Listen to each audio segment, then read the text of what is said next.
Do you want to learn more about the real Belize and listen to locals and expat stories that are actually living here in Belize? Well, you're in the right place right now. You're listening to Belize Talk Radio, and I'm your host, Macarena Rose.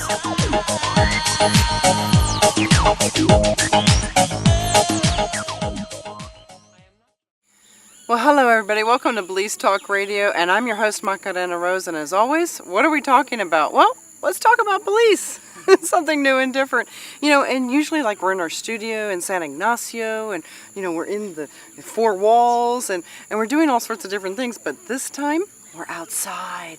And we are in a beautiful, beautiful part of Belize. And so why are we here? Well, we're here to talk to two very special people that also moved to Belize like I did. And, there's like this trend of people moving with children. And what's unique about that is they have an experience that they don't get if people move and retire. And that's what they used to do. They used to retire here, and the children missed out. So welcome to the show, Jude. Thank you. And your daughter? Amara. Amara. I love the name Amara. What's your middle name? Silver. Oh, beautiful. Amara Silver. That's beautiful. So Jude. Yes. I am honored that you were willing to speak with us today. Yeah. And namaste. Namaste. The beauty in me sees the beauty in you. It's beautiful. We're sitting on a very appropriate linen here. So you've been in Belize. And you live on Magic Mountain. I mean, how amazing is that to bring your daughter and have this life? What has this been like for you, and where did you come from? Let the listeners know. Well, I didn't come from this planet, but this lifetime I came from Sedona, Arizona. And I lived there for about probably 14 years before I got the spirit message to come to Belize. And so I was guided to this land that is surrounded and on Mayan temples and mounds, and Zunantunich is right here in my front yard.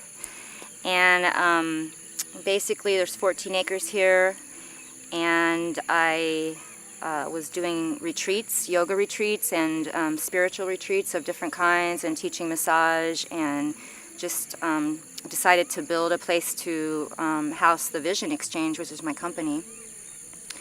And so I've been here 5 years, and it took a little bit longer than I thought to get everything done. But it forced me to kind of be in my heart with the land more than I thought I ever could. So in a way, it was really amazing. And now things are starting to move forward. So what have you seen for yourself, the beauty of you moving to Belize, and for your daughter? What has touched you spirit-wise? Well, I have to say, like, just being up here and moving to another country, first of all, and not alone, and not really knowing not having any friends, really, and not knowing how to make it all work, was scary. Had to let go of a lot of fears, and kind of like an initiation in a way. And so it's been very hard at times. Although I did spend 3 months here completely alone without even my daughter. Wow. She was visiting her grandma at the time. And so after I threw a fit energetically for the first 3 weeks or so, then I got really settled into my heart, and just it guided me out to the garden and showed me how to make everything flourish, and just now it has my heart. And I guess I can say the best part of it was to be from the isolation, from the nothingness, just to sit here and really feel this place. So it's very special, and it's like a lover that won't let me go. And she's here.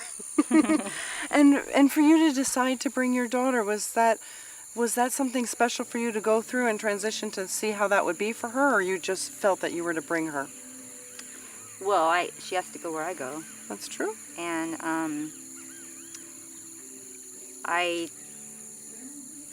I didn't know it was going to take this long to get everything going the way it did. So I thought things were going to go right away, like when I first came, when I built the cabins. But it didn't work out that way. So it's been a struggle for us. but I can say for the first time, a little crazy. We have a person kitty cat that's part of our show today. There's 2 of them. I can say for the first time ever, my daughter is very excited to be here and wants to be here and loves school. She's just started high school and she's doing great, and I just feel so blessed right now because she's happy finally Oh, fabulous. to be here. Well, my daughter was 14 when we moved here, and my daughter was here for 10 days and said, "Oh, I don't want to ever go back." And I was like, wow, yummy. You know, the teenager with the, pager, cell phone, all these different things, contraptions, and, pretty little nails and clothes, and was here in Belize going, I don't need to go back. And I was like, wow, I was impressed. But so you have felt for Belize, for you as an experience, what are some of the neat things that you have done? I'm not sure really. Horseback riding. I don't really like horses actually. I went once and it was kind of scary. But you had the experience to do it in Belize. Yeah. And I've seen neat pictures of you at the ruins. Yeah, the ruins are pretty. It's amazing actually that we have these in our backyard. And, many people, don't even get to see those. And we live amongst them. And Shenandoah ruins, like you said, is your neighbor. Yes, and I have mounds right here on my land, so that's pretty awesome. You too. live in a magical place for sure. And for you to go to school here, what is that like for you? It's different. But it's cool, I guess. Is it easy to make friends? I've never really been easy at making friends, good at it. Well, that takes practice sometimes, and Yeah. you let them see how fabulous you are, and for certain, I can see it. And high school's a challenge no matter where you are in the world. It's always a challenge. So you just be who you are, and you come from a great role model to just be who you are is very beautiful. So you're just continue being you. That's shining your beautiful light. That's a beautiful, beautiful thing to be able to share with the world, actually. There's no reason to keep it in. It's nice to share, isn't it? Yeah. Yeah. So for you to come to Belize and bring your daughter did take courage for certain. Do you have any regrets? No, not now. Okay. That's But if very somebody fair. would have told me what I would have had to go through before I did it, I can do spiritual readings for everybody and channel people's dead relatives, but I can't see what's right in front of my own face sometimes, right? And it's probably a really good thing because I wouldn't have done it No? if I would have known what was in for me. But now that I'm here in this place right now that I'm at in my life, I don't regret it at all. That's nice. No. That's nice to be able to say that it came full circle. And sometimes I have found in my life that which has made me more uncomfortable has really given me the greatest opportunity for growth. So I can go, thank you. We're going to take a short break. We'll be back in just a moment. I'm your host, Macarena Rose on Belize Talk Radio. You're listening to the Overseas Radio Network. Yay. Dala tu cuerpo alegría Macarena, que tu cuerpo es para dar la alegría y cosas buenas. Dala tu cuerpo alegría Macarena, Macarena. Dala tu cuerpo alegría Macarena, que tu cuerpo es para dar la alegría y cosas buenas. Dala tu cuerpo alegría Macarena.